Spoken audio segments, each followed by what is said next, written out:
қалаға әкімін, жолды жапқызып тастады деп сөкті. Желіде тараған видеода тұрғынның реніші айтылған.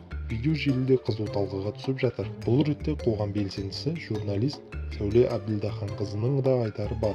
Ол әкімге ашынған әйелді көргенсіз деп жатқандарға шүйлікті. Әкімге сұрақ қою, құқығыңды қорғау сіздер үшін көргенсіздік шығар, ал біз үшін өтірік көргенді, мәдениетті болып көлкірсу, халықты басынған әкім-қаралардың сөзін сөйлеу көргенсіздік. 30 жыл көргенді, мәдениетті, сауатты, білімділер не бітірдіңіздер? Ханның қызысыз ба? Неге жолды жаптырасыз? Дегеннен не көргенсіздік көріп қойдыңыздар?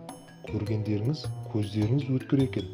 Ал Қызылорданың 40 градус ыстығында сағаттап күтетін автобусың барар жеріңе жеткізбей әкім келген.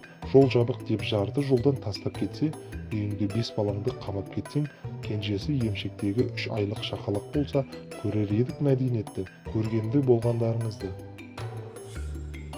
Ашынғаннан шығады ащы даусым деген қазақ, бас кеспек болса тіл кеспек жоқ деген қазақ енді ашынған ананы көргенсіз деп қалыпты. Аман болыңдар, көргенділер.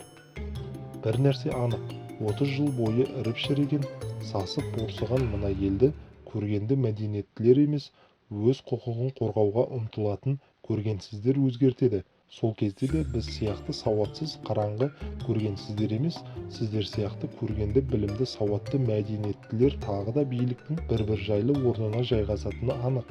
Елге қызмет ету білімнен емес, мінезден екенін мүмкін сол кезде түсінетін шығарсыздар, деп жазды ол парақшасында.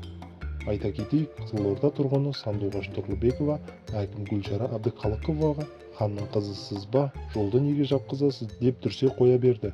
Бұл видео желіде тез тарады.